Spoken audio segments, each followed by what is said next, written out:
On this week's episode of What's Up Weekly, we find out what new restaurant is coming to Kirkwood.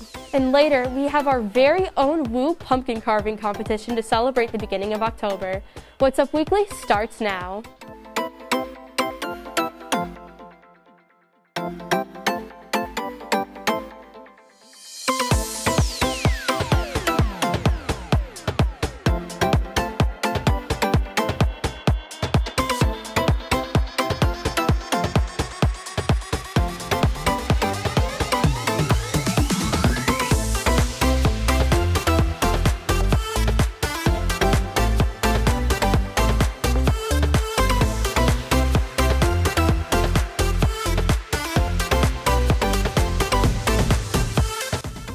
Hello and welcome to this week's episode of What's Up Weekly. I'm Anna Black. And I'm Cali Lichter.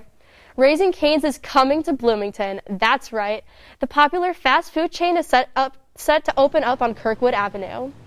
The restaurant is taking over Which's old location in the Rubicon building. It will feature a newly remodeled interior and new signs on the front and back of the building. This is Cane's third Indiana location. An opening date has yet to be announced. Raising Cane's isn't the only exciting new food coming to town. A popular Bloomington food attraction returned this past week, and What's Up Weekly went to go check it out. Food Truck Friday has returned to the Bloomington area for the first time since the pandemic. Switchyard Park hosts a variety of food trucks, special events, and live musical performances every Friday between the hours of 11 a.m. and 9 p.m. Here at Food Truck Friday, they have a variety of lunch and dinner options perfect for anyone. They have kebabs, barbecue, and my personal favorite, ice cream. After opening its gates again in June of this summer, the park has been widely successful. Now, with the return of students to the area, even more so. Mostly all of the Bloomington food trucks and carts participate in Food Truck Friday weekly. Crystal Ritter, the Bloomington Community Event Coordinator, works at the park and has not missed a Friday this season yet. I don't know if I have a favorite food truck, but I have favorite things at different food trucks, depending on what I feel like eating. I love the falafel plate, I have the gyro plate in front of me now. While some vendors may rotate to keep a variety of trucks at the event, others come back to the park every Friday. The Chocolate Mousse, one of the most popular ice cream spots in Bloomington, was founded 2 years ago and has been participating in this event with their food truck since the beginning of their company. I think the coolest thing for me is just seeing the community come out to enjoy the music, lots of different vendors, food trucks come out here, seeing the kids come out here and play in the water, the water park we have back here, just, really good community event. Food Truck Friday will continue to be held at Switchyard Park until the last date, October 29th.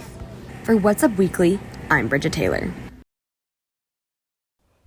There are only 4 more Food Truck Fridays, so make sure to head over to Switchyard Park before the end of the month. We decided to try a What's Up Weekly version of the popular TikTok trend, asking people what music they're currently listening to. Woo reporter Ellen Abdullah went on campus to try it out for us.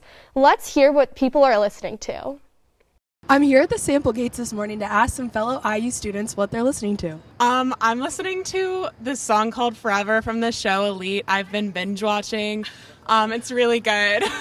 I was listening to a new Ming Mill that came out. Yeah, what song? Let's see, what's the song here? Ride For You. I'm listening to Cherry by the Smashing Pumpkins. Ooh, is this a new discovery or something you've been listening to for a while? Something I've been listening to for a while. I'm listening to Hope by XXXTentacion. Morgan Wallen. Yeah, what song specifically? More Than My Hometown. What's the vibe of this song if you could describe it in 3 words? It's like a good love story. Tyler, the Creator. What song? Gone, Gone. I'm listening to Hozier Like Real People Do. And that's what people are listening to. For What's Up Weekly, I'm Ellen Abdullah. Now that we know what people are listening to this fall, let's see what they should be wearing. Fall is officially here, which means we're breaking down this season's fashion favorites. So what's in right now? Kicking it off are matching graphic sweatsuits, especially the sets that include sweatshorts. We're also seeing lots of mini purses, biker shorts, platform Converse, one-piece rompers, and trucker hats. And a lot of early 2000s fashion has made its way back into our closets.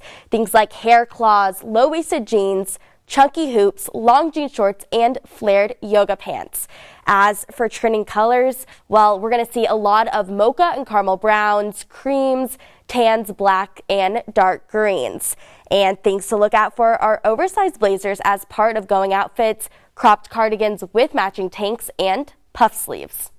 With summer over, it might be time to put away your bright colored pieces and shift to the warm colors of fall. October is finally here, which means it's officially pumpkin season. One of the most iconic fall activities is pumpkin carving. So what better way to start off the holiday season than by having a pumpkin carving contest? Joining us in studio is our Woo producer, Bridget. Woo! Thank you for joining us. Oh, thank you for having me. So Cali and I both carved styrofoam pumpkins before the show, and we're going to have Bridget be the judge of who wins the first annual pumpkin carving contest. So first we have my pumpkin. It was very challenging. I kind of sketched it out beforehand. Okay. Not what I was going for, but I saw a design of a scared pumpkin on Pinterest, and I thought it was very cute. So that was my inspiration. The styrofoam made it a little bit hard, but I think it came together in the end. And mine, well, I guess it can be up for interpretation, but I try to make it look like my orange tabby cat. And there's a reason I'm not an art major, but you know, I tried, and that's all I can do. So. Okay. I love the thought that went into both of these pumpkins, both truly amazing. I'm going to have to rate them. Okay, I'll give this a 7 out of 10. Oh. And Anna, I'm giving you an 8 out of 10. Oh! I think Anna is the winner of our first annual pumpkin contest. I love the creativity that went into it with your cat. Oh, thank you. Bridget, you're going to have to add pumpkin judge to your resume. That was so good. Oh, thank you so much. Thank you for coming on and judging our pumpkins. Oh, thank you for having me. It was a pleasure. Thanks, Bridget. Coming up after the break, we'll share the latest trending topics. Stay with us.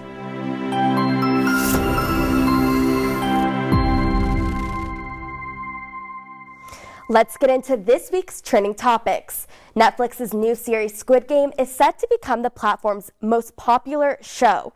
The South Korean show is breaking records just a month after it was released. After 4 days on the Netflix show, became #1 in the U.S., which is unexpected for an abroad film.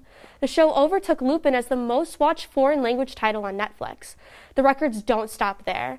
In the first 28 days, the show is expected to be seen by more than 82 million subscribers.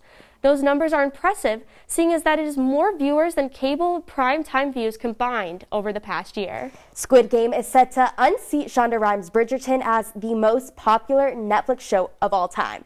We'll just have to wait and see what records the show breaks next. Britney is back. The pop icon has finally broke free from her conservatorship under her father. After a long fight for her freedom, the LA courts ruled that her father, James Spears, can no longer be her conservator. The singer has been under this conservatorship since 2008. Over these last 13 years, her father has controlled many parts of her life. He's made the decisions when it's come to her health, finances, and medical needs. Finally, over the summer, she spoke out in emotional messages, calling for her father to be charged for, quote, abuse and cruelty of this conservatorship.